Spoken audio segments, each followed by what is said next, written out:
Hi, I'm Symphoneers, and today we're taking a look at a zero rare build of Mono-Red. Mono-Red mostly artifacts. This is kind of a revision or an alternate updated version of a deck I did like 6 or 9 months ago with a bunch of new cards. So it's a very artifact-heavy deck. Patchwork Automaton is one of our highest quality threats, and this, of course, just benefits from all of the various artifact things we're playing. Symphoneers Smelter is another really useful card in the deck. This can convert, like, blood tokens, iron apprentices, scrapwork mutts, or whatever into 3/1 constructs, which is great. 3/1 hasters will kill your opponent pretty quickly, which is nice. A trick that works with both Symphoneers Smelter and Gleeful Demolition is, if you sacrifice the Iron Apprentice to either effect, the creatures will exist on the battlefield before the triggered ability on the Apprentice resolves, meaning that you can either have a 4/2 haster construct, or you can have a bunch of 1/1 goblins and a 1/1 counter on one of them, or preferably a higher quality creature like the Exuberant Fuseling or the Automaton or something. Yeah, so that's why Gleeful Demolition is in the deck too, just to kind of support sacrificing stuff for value. We're also running a playset of Scrapwork Mutts. These are nice just because we don't really mind sacrificing them to things, and they can loot away lands if we draw too many, so we can run a slightly higher land count and run slightly better creatures, or like, which is to say a 2/1 instead of 1/1s and stuff.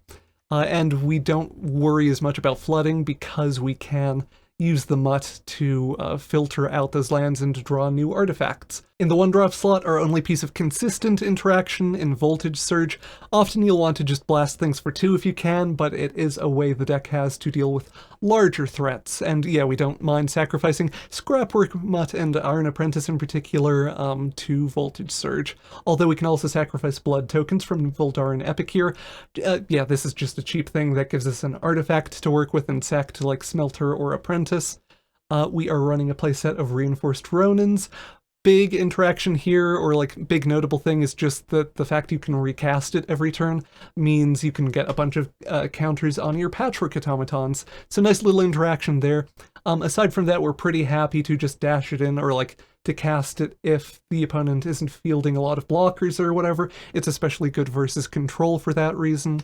Or like decks that run sorcery speed removal and stuff, or rely on board wipes, etc, etc. And we're running a full playset of Exuberant Fuselings. The Fuselings just see everything else we're doing with a bunch of like artifact sacrifice shenanigans, and they get bigger and bigger and bigger. They're pretty frequently going to grow to be like 3/1s, 4/1s, maybe like 5 or 6/1s if you're really lucky.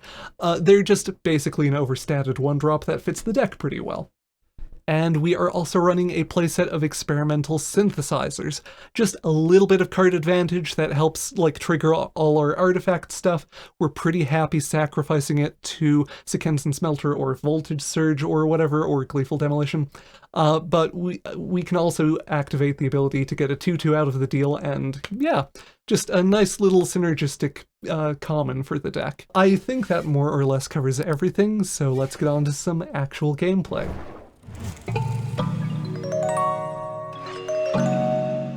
Ooh, interesting hand. We keep it, I think. We're not doing the synthesizer on one because we can't play anything we hit off of it, and we're not that desperate to just get artifacts on the battlefield. So we will Ronin and effectively shock the opponent. Maybe kind of probably doing the Scrapwork Mutt on 2, or we could do, okay, that's interesting.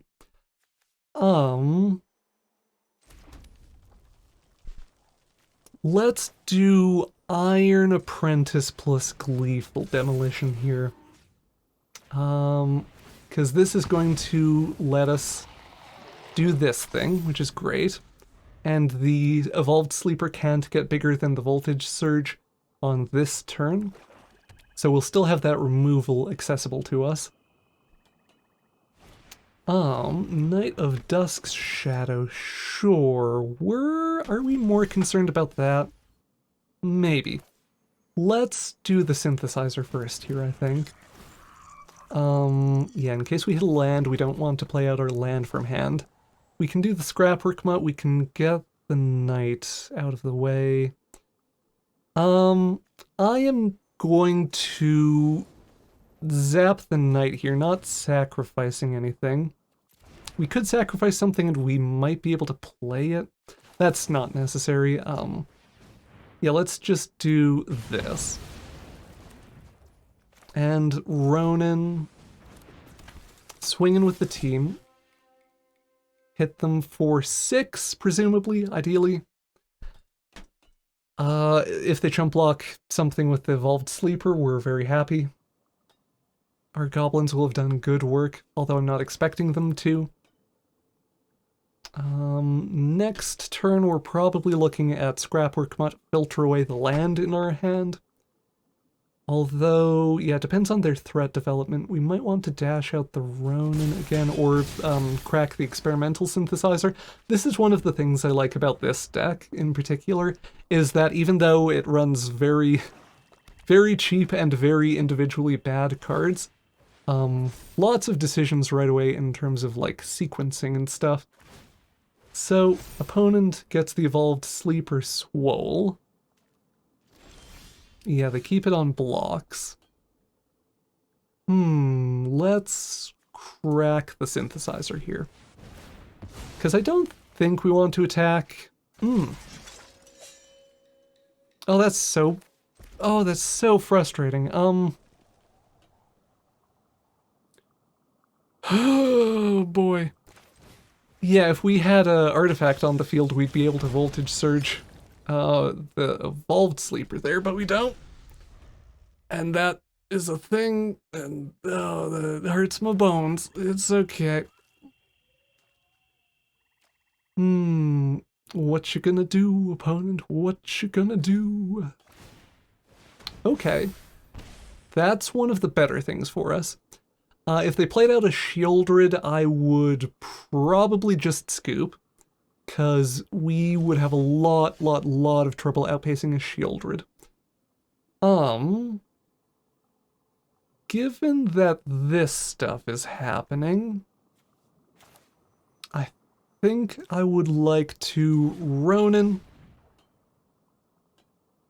attack all. So we're still not super duper happy about losing a creature or whatever here, but we're a lot less sad when we're pushing, sorry, what is this total? 9 damage, potentially? Yeah, they block this, so 7 damage to the opponent. We're a lot less sad about this here when we're pushing 7 damage versus like 2 damage, which is what I think the prior attack would have been. We play out the Scrapwork Mutt, not filtering anything away. Do they have a cut down or something? Would be a weird time to cut down. I assume they're just holding priority with the sleeper thing. Then I Gleeful Demolition the Mutt. This might seem a little bit weird because, like, why not the blood token? The blood token is a token and not an actual card. The Unearthed Mutt will have haste, so this is a way for us to kind of min-max around, like, if we draw a land next turn, that would be pretty bad for us. Haste Mutt can, oh, we're good? Oh yeah, who cares? Invoke Despair away. To finish the thought, Scrapwork Mutt can filter away land, maybe draw us into like another Spark Harvest, or not Spark Harvest, Voltage Surge or whatever. Let's do the Smelter here just for fun. Convert the blood token into a thing, and hit them for a billion. Yeah, haste plus access to the filtering and opens up some lines. I kind of rambled there for a hot minute, but we actually fare reasonably well against mono black, or like their draws don't really line up super great against what we're doing there, so that's nice. Good games to the opponent. I'll keep this hand. We have some creatures and some card advantage. We would love like a Sekenzan Smelter and stuff. Ooh, if we're on the draw versus normal mono red, that might be tricky. The mono red matchup is normally very like play draw sensitive to start with. Yeah. So Kessick Flame Breather, not quite bog standard, but still looking pretty normal. It's pretty play draw sensitive to start with, and then in addition to that, I would expect that they have a bit better reach than us, like with the Phoenix Chicks and the burn and stuff. So yeah, definitely looking like they're on kind of a prowess build, which is nice. Or like, I appreciate a prowess build. Blazing... Nope, no Blazing Crescendo. Gleeful Demolition, okay. Let's do...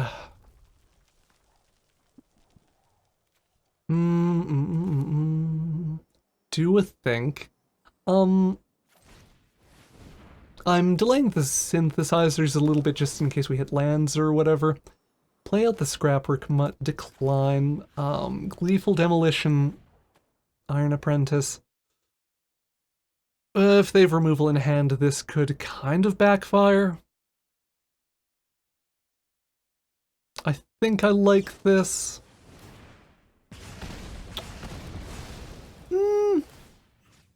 I mean, not the worst for us. That could have gone worse.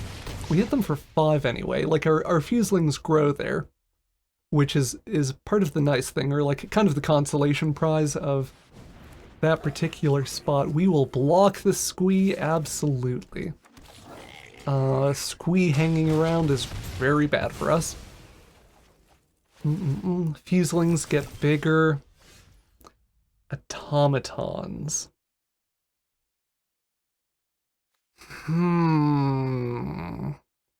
The scrap... They played squee instead of removing something. We can hit them for 7.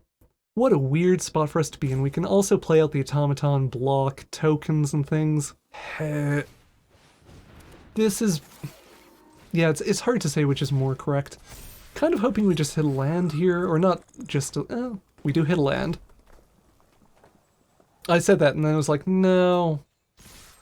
That's a pretty awkward synthesizer for us, any way you slice it. Maybe I could have held it in hand for next turn. Yeah, we can crack a synthesizer next turn to also get counters on the fuselings.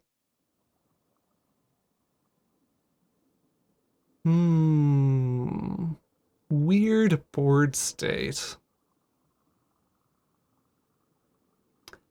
Kind of just hoping that they overcommit. By which I mean like a burn removal on the automaton or something. No, come on out. Okay. And then like a tackle. Lightning strike on the fuseling. Sure, they're responsible. Our other fuseling grows a bit, which is good. They chip in with the Phoenix Chick. They're keeping the Flame Breather back as a blocker, which is very understandable. Let's do this synthesizer to see what we're working with. Ooh, Ronin's not bad. Let's scrap Rickmut. Again, just kind of maximize known information for us, or like the information that we're working with. Darn Epic here is fine to play out next turn. We'll cast the Ronin. So the 4/4 automaton. We're threatening lethal pretty comfortably here. We are not expecting them to... They can free block that, block. We wanted the Scrapwork Mutt or the Ronin to work with, which is awkward. I think it might actually be correct to keep the automaton back, kind of weirdly. Because yeah, they can do a thing. They have blocks here where they take 6. Flame Breather on Ronin, chump block the automaton with a Gerblin. They take 6, they have something that gets a counter on it. And maybe a burn spell or whatever. If they have a burn spell, yeah, I think we want to keep 1 blocker back. This might be incorrect-ish, but we get something off the board either way. Yeah, they do that. They do the Scrapwork Mutt block. Scrapwork Mutt or Ronin, yeah, doesn't matter.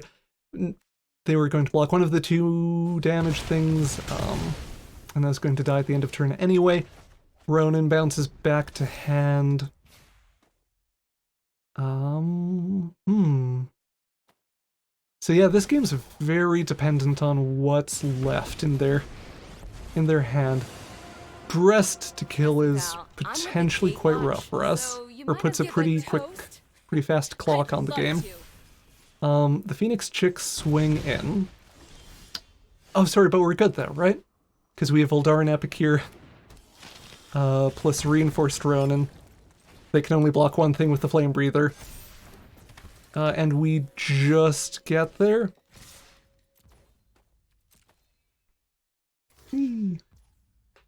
Woo! Close game, but we actually do. We were on the draw. That's what I was vaguely complaining about at the start. Yeah, we actually get a on the draw win versus, you know, very normal or like straightforward mono red. So that's neat. Good games to the opponent. I will keep this hand. Okay, that's kind of nice.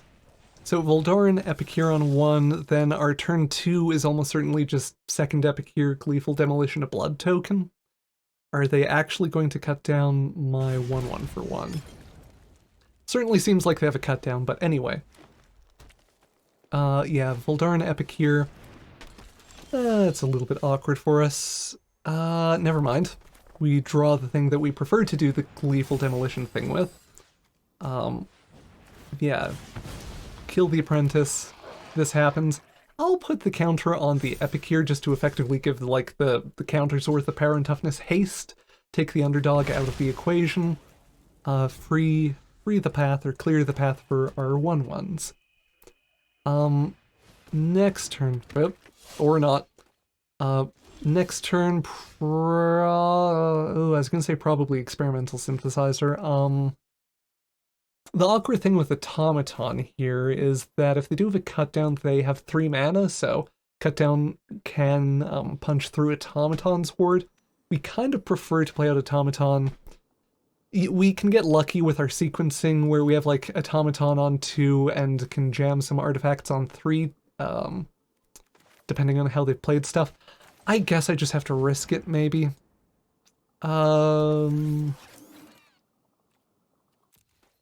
I don't really like trading off goblins there.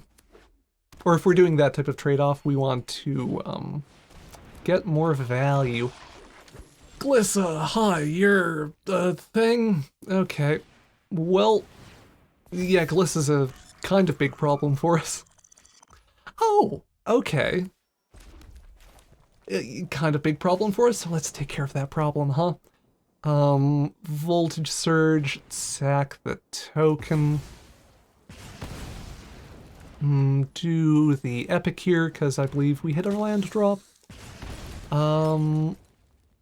Yeah, this turn's a little bit awkward.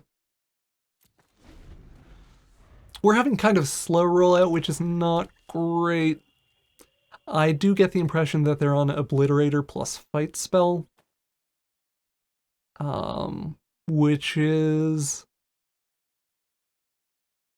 rough for us to deal with this board state. We could have draws that probably win through, or like win, yeah, the cut down that I was talking about. That would be one reason to blind fire the Experimental Synthesizer. The previous turn Smelter is helpful. Smelter makes me like attacks a lot more here. Auto pay, convert the blood token to a 3/1. Honk honk. Yeah, they do this. One of the 1/1s bounce off of the Scrap Gorger. And we hit them for 5. Archfiend of the Dross. Yeah, this game, I think we needed a very slightly different rollout to really compete here. Like an earlier Smelter. Sorry, that's... Ooh, proper removal on the 3/1. Yeah, an earlier Smelter in this matchup probably does quite a bit for us. The Synthesizers is... it's probably fine. It's a little bit awkward, but yeah, we hit a land off of it. Maybe... Wondering if we should discard the Scrapwork Mutt. I'm gonna say sure. I think we need to greed harder in this matchup if we're going to have any chance of winning. Yeah, no attacks here.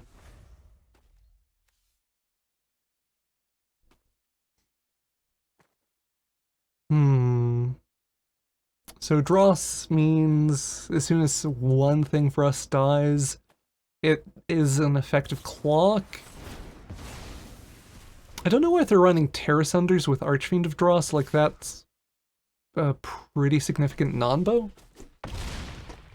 Maybe they won't realize that they need to trade things for Dross to work properly.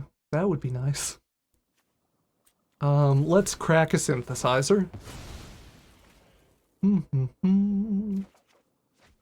We hit land again.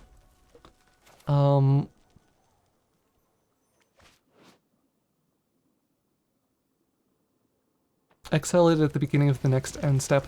Oh, I think I rambled about how Scrapwork Mutt. I think I was incorrect in talking through some plays and stuff in the prior thing. That's fine. Don't worry about it. Voltage surge, huh? Theoretically we can pressure here.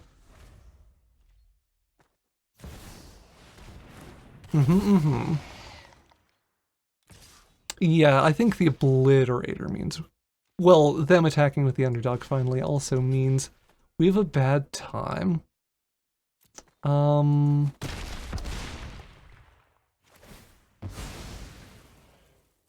I attack on prior turns, we do some stuff. Do we have a way to do some things? No, we don't. Whoops, I kind of exited out of that match without saying anything. In comparison to the first mono black matchup, our opponent has like more big creatures and stuff, which is more of a roadblock, more of an issue. We're ultimately not able to apply good pressure, and they just beat down with Archfiend of Dross and stuff, and it's like, what you gonna do? Anyway, good games to that opponent. This hand is okay. We have Fuseling on 1, into Voldarna Epicure on 2, and Gleeful Demolition, the Epicure's Blood token, make a bunch of 1/1s, get the Fuseling up to 2/1. Our opponent doing mono-green ramp things? Ooh, actually, given that we have multiple Fuselings now, we'll get this one out, so it will also see any Gleeful Demolition stuff we do. And then we'll go from there. We might Gleeful Demolition the Scrapwork Mutt, just because that's going to help us push a lot more damage, or like push damage with the Fuselings more aggressively. Oh, the Epicure's nice. So yeah, we have Epicure into double Gleeful Demolition, which is neat. I don't think we care that much about hitting their treasure. Do this. This is nice because it gives us valid attacks with the Fuselings. We'll hold back the Epicure. Yeah, they block 1. Our remaining Fuseling grows, which is neat. Then we will be swinging for 12 next turn. That's a lot of power and or toughness. Yeah, Organ Hoarder happens.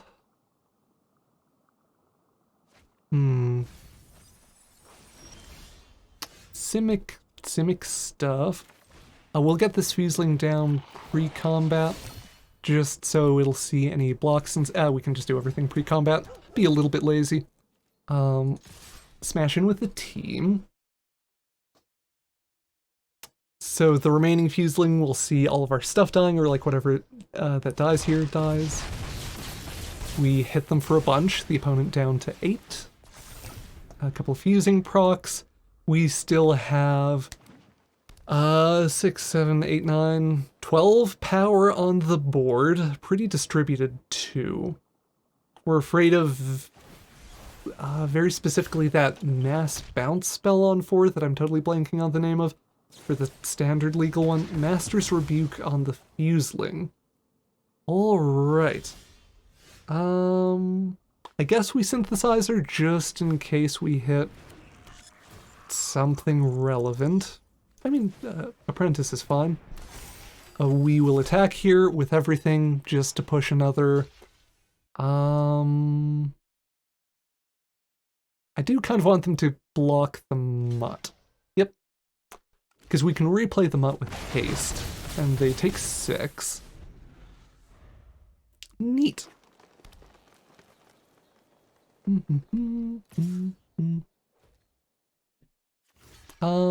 We have, yeah, virtually no reason to block that. It's a pretty low cost to block on our end just because of how Iron Apprentice works, but anyway, yeah, we just really outpaced the Simic ramp deck there with Gleeful Demolition nonsense. Good games to that opponent. I might just call the video there because I am recording like 3 videos, at least 2 videos today. This is the second. I might do a third, we'll see. Yeah, recording a bunch of videos today, so we'll keep it a little bit shorter. And yeah, thank you for watching. Hope you have a wonderful day. That's about it. Bye. Thank you for watching the video, and an extra big thank you to the Patreon patrons and YouTube members that help make these videos possible. Hope you have a wonderful day. Bye-bye.